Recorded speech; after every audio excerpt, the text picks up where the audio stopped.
అందరికీ నమస్తే.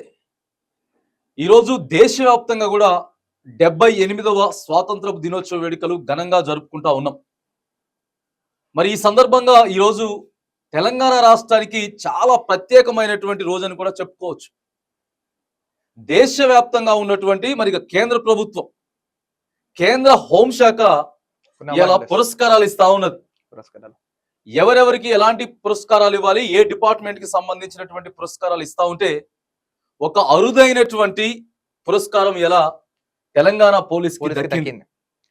దేశవ్యాప్తంగా కూడా ఒకే ఒక పోలీస్కే, అది కూడా కానిస్టేబుల్ అది కూడా ఒక దేశం మొత్తం మీద తెలంగాణ రాష్ట్రంగా కేంద్ర హోంశాఖ ఇలా ప్రకటిస్తున్నటువంటి మరి పథకాలు ఏవైతే ఉన్నాయో ఆ పథకాలన్నిటికి గాను అత్యుత్తమంగా మరి మోస్ట్ డేరింగ్ అంటే అత్యంత ప్రాణాలకి సైతం తెగించి ఏదైతే చేసిరో దానికి ఒకే ఒక పోలీస్, అది తెలంగాణ రాష్ట్రం నుంచి ఎన్నిక కావడం ఇలా తెలంగాణ రాష్ట్రానికి చాలా గర్వకారణంగా చూస్తా ఉన్నాం.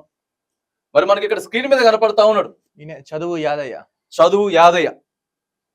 మరి ఎందుకు అంత డేర్ ఏం చేసిండే అనంటే 7 సార్లు కత్తిపోట్లతోటి పొడిచినా కూడా ఒకసారి ఇక్కడ ఈ భాగాన, ఒకసారి బ్యాక్ కాలు ఒకటి, ఏలు ఒకటి, కాలుకోసారి చేతికోసారి, అయినా అతను పట్టుకుని కూడా వదలలేదంట. అయినా పట్టుకొని వదలలేదు. పట్టు వదలని విక్రమార్కుల్లాగా 2022లో 2 సంవత్సరాల క్రితం బాగా స్నేహ స్నాచింగ్ జరుగుతా ఉన్నాయి హైదరాబాద్ లో. అవునవును. ఇక ఎట్లయిపోయిందనంటే పోలీసులకు ఏం చేత కాదనే కాడికి వచ్చేసింది. పోలీసులే రాస్తున్నారు ఏమని, మీ గతంలో గుర్తుందో లేదో, దొంగలతో చైన్ స్నాచర్స్ ఉంటారు జాగ్రత్త అని పోలీసులే రాస్తున్నారు. రాస్తా ఉంటే ఇక అసలు ఏం చేయాలో డిపార్ట్మెంట్ కి తెలియని పరిస్థితి. అలాంటి సమయంలో ఇతను ప్రాణాలు తెగించి చేశాడంటే రైట్ గా అప్పటికే చైన్లు పోతా ఉన్నాయి, కంప్లైంట్లు వస్తా ఉన్నాయి. ఎక్కడెక్కడైతే స్నేహ చాచర్లు ఉన్నారో, దొంగతనాలు చేసేటోళ్ళు, వాళ్ళని పట్టుకోవాలని చెప్పి హైదరాబాద్ బాగా ఒక ప్రత్యేకమైన టీం వేసి దర్యాప్తు చేస్తా ఉన్నారు కదా. అప్పుడు దర్యాప్తు చేస్తా ఉంటే ఇక ఆ పరిధిలో ఉన్నటువంటి యాదయ్యతో పాటు ఇంకొక 2 అనుమానాస్పదంగా ఎవరెవరైతే కనిపిస్తా ఉన్నారో, ఎక్కడెక్కడైతే దొంగతనం చేస్తా ఉన్నారో కనిపెట్టుకుంటుంటా ఉన్నారు. ఈ క్రమంలో ఓ 2 అనుమానితులు దొరికిర్రు. 2 వీలర్ మీద వీళ్ళని వాళ్ళు ఫాలో అవుతా ఉన్నారు, పోలీసులు కూడా వాళ్ళ వెనక ఫాలో అవుతా ఉన్నారు. ఫాలో అయిపోతే ఇంకా కొంచెం ఫాలో అవడం, బైక్ తీసుకొని పారిపోయారు పోతా ఉన్నారు. ముందు ఒక కానిస్టేబుల్ నడుపుతా ఉన్నాడు బైక్, వెనక ఈ యాదయ్య నడుపుతున్నాడు.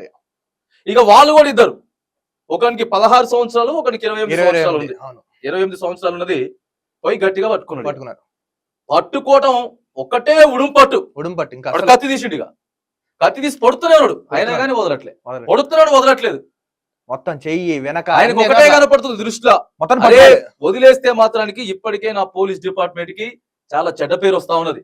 కనీసం నా ద్వారా అయినా నేను చచ్చిపోయినా బాధలేదు మొత్తానికి, కానీ దీన్ని మాత్రం ఛేదించాలని చెప్పి పట్టుబట్టిండు. జూలై 25వ తారీఖున జరిగింది. 2022 జూలై 25న ఇదే హైదరాబాద్ పట్టణంలో జరిగింది. అప్పుడు యాదయ్య గురించి చాలా మంది మాట్లాడుకున్నారు.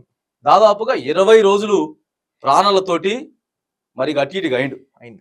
కానీ మరి ఇప్పుడు ప్రస్తుతం పోలీస్ డిపార్ట్మెంట్ ఏం జరుగుతుందండి?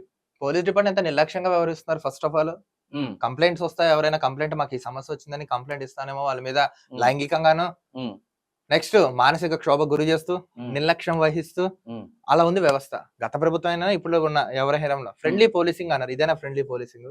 రైట్. అయితే ప్రస్తుతం పోలీస్ శాఖలో ఏం జరుగుతా ఉందంటే, ఎవరైనా కంప్లైంట్ ఇవ్వడానికి వస్తే లైంగికంగా వేధించాలి, లేకపోతే లంచాలు. ఎంతో మంది ఎస్ఐలు, సిఐలు 2 లక్షలు తీసుకొని, 3 లక్షలు తీసుకొని, లేకపోతేనో ఇక కింద సిబ్బంది ఎవరైతే ఉంటారో వాళ్ళని వేధించడం. ఈ మధ్యలోనే ఒక సిఐ చేసినటువంటి అరాచకాలకి ఆయన చేసే టార్చర్ తట్టుకోలేక ఎస్ఐ చచ్చిపోయాడు. కింద కానిస్టేబుల్ కొంచెం అందంగా ఉందని చెప్పేసి ఇదే పని. ఇప్పటికీ ఏదైతే పోలీస్ డిపార్ట్మెంట్ కి చెడ్డ పేరు వస్తా ఉంది. ఈ క్రమంలో మరి యాదయ్యకి ఇలా ఒక గౌరవం రావడం దేశం యావత్తు కూడా మళ్ళీ ఇలా తెలంగాణ కానిస్టేబుల్ వైపు చూసింది.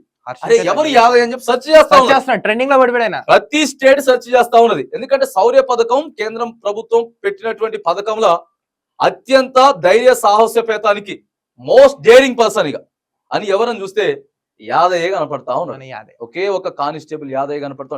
ఎవరు ధైర్యం చేస్తున్నారు? ఎవరు ధైర్యం చేస్తున్నారు చెప్పండి? చూసి చూడనట్టు వదిలేస్తున్నారు. యాప్ అంటారు, చూసిస్తున్నట్టు లేదా మనకెందుకు డబ్బులు రిస్క్ అనుకుంటున్నారు. డబ్బులు తీసుకుని వదిలేస్తున్నారు. కానీ అత్యంత గౌరవప్రదమైనటువంటి పోలీస్ డిపార్ట్మెంట్. ఎందుకంటే రక్షణ కల్పించాల్సింది వాళ్ళే, వాళ్ళే కాపాడాల్సింది వాళ్ళే. వాళ్ళే లంచాలు తీసుకొని ఎట్లా పడితే ఎట్లా చేస్తే ఎట్లయితుందండి? ఎట్లా అవుతుంది? ఇగో అందరు కూడా యాదయ్యని చూసి మరి ఇగో చూడండి, ఇగో ఇక్కడ ప్రెసెంట్ ఇది పిక్ ప్రెజెంటేషన్.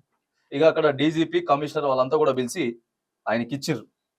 తెలంగాణ యావత్తు మరి ఇలా సంబరపడతా ఉన్నది. హర్షించదగ్గ విషయం ఇది మనకి. ఎందుకనంటే ఇప్పుడు పోలీస్ వ్యవస్థ బాగలేదనే చెడ్డ పేరు ఏదైతే వస్తా ఉందో, ఇగో ఇవాళ ఒక మంచి అవకాశం అయితే వచ్చింది. మరి దేశం హోంశాఖలో టోటల్ పోలీస్ హోంశాఖలో ఒకడికి డేర్ అండ్ డాషింగ్ రావడం అంటే మామూలు విషయం కాదు. ఏదేమైనా కానీ ఇలా స్వతంత్ర దినోత్సవం సందర్భంగా మాత్రానికి తెలంగాణ పోలీసు అందరూ కూడా చాలా హ్యాపీగా ఉన్నారు. కేంద్రం కూడా మరి ప్రశంసించింది కాబట్టి ఇగో ఇట్లా పనిచేయమని చెప్తా ఉన్నాం. అది పని చేయండి చాలు. యాదయ్య లాగా పనిచేస్తే మీకు మంచి పథకాలు వస్తా ఉంటాయి, ప్రమోషన్లు వస్తాయి, జనాల గుడ్ విల్ కూడా వస్తుంది. గుడ్ విల్ వస్తుంది. నువ్వు ఎప్పుడైతే రిటైర్డ్ అవుతావో ఇగో ఆ రోజు తెలుస్తుంది చెప్పుకోవచ్చు, నేను పోలీస్ డిపార్ట్మెంట్ లో పనిచేసిన డైరెక్ట్ దేశం యావత్తు నాకు ఒక పథకం ఇచ్చిందని చెప్పుకోవచ్చు, గర్వంగా చెప్పచ్చు. గట్ల పని చేయాలి. అంతేగాని మీకు ఇష్టం వచ్చినట్టు పని చేసుకుంటా, లేకపోతే ఇక లంచాలు తీసుకుంటా, అట్లా చేసుకుంటూ పోతే ఏమైతుంది? లాస్ట్ కి ఉద్యోగం పోతుంది, సమాజంలో చెడ్డ పేరు. ఇలా ఏం చేస్తారు తెలుసా? మళ్ళీ కొత్తగా ఇలా అంటే పోలీస్ డిపార్ట్మెంట్ అని కాదు, మొత్తం లంచాలు తీసుకుంటారు. దొరికిన తర్వాత నేను చాలా అమాయకుని, నాకేం తెలియదని చేతి ఇట్టు పెట్టి కూర్చుంటాను. అమాయకుడు పేదరికం మాకేం తెలియదు. చాలా వాడిని దవ్వుతా అంటే వస్తా ఉంటాయి కోట్లు. దేనికోసం? ఆత్మహత్య చేసుకున్న వాళ్ళు కూడా ఉన్నారు చాలా మంది. అరువు పోయి ఇవాళ ఎట్లున్నది? ఇగో ఇలాంటి పోలీస్ వ్యక్తిని చూసి కూడా నేర్చుకోవాల్సిన సందర్భం ఉంది. సరే ఏదేమైనా కానీ తెలంగాణ పోలీస్ కానిస్టేబుల్ కు మాత్రానికి శౌర్య పథకం కేంద్ర హోంశాఖ ప్రకటించినటువంటి దాంట్లో ఒకే ఒక్కడికి డేరింగ్ డాషింగ్ పర్సన్ కానిస్టేబుల్ రావడం కూడా తెలంగాణ రాష్ట్రానికి చాలా గర్వంగా ఉందని కూడా ఇగో ఈ సందర్భంగా మనం చెప్తా ఉన్నాం.